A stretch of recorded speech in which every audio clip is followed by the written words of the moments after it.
السلام عليكم شباب، يا هلا ميت، هلا بكم، ياكم تيج ديستني. واليوم جبت لكم فيديو جديد عن لعبة بادلاندر.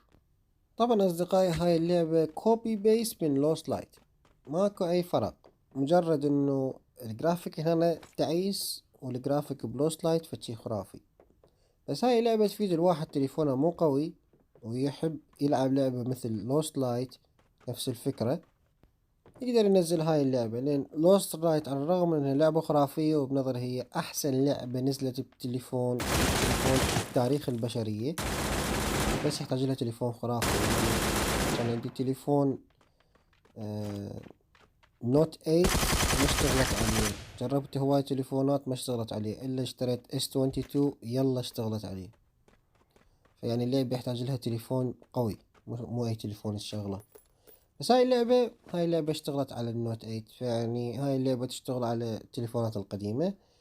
طبعا اللعبة ما قاصرة من ناحية التجسيم، ولكن يعني مثلا عندك البيس مالتك مجرد ايقونات تطلع لك، مو بوكان تفتر بيه وكذا. الأسلحة كاستمايزيشن بيها حلو، الأسلحة تقدر تلقى اي شي، تلقى ام 4 اي كي، كل الأسلحة الموجودة بلوست لايت تلقاها هنا.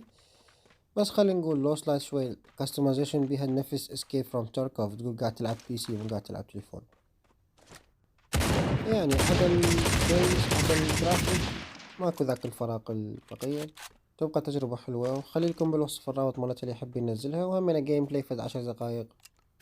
شوفوا، إذا عجبكم هالشي سلسلة من الفيديوهات خلوني حتى أبحوش لكم بعد اليوم ننزل لعبات على تاب تيك توك أي شي. أنا عبارة عن واحد بس أدور على اللعبات وأنزلها وأجرب. وهاي يا أصدقائي، تحياتي لكم ونهاركم سعيد.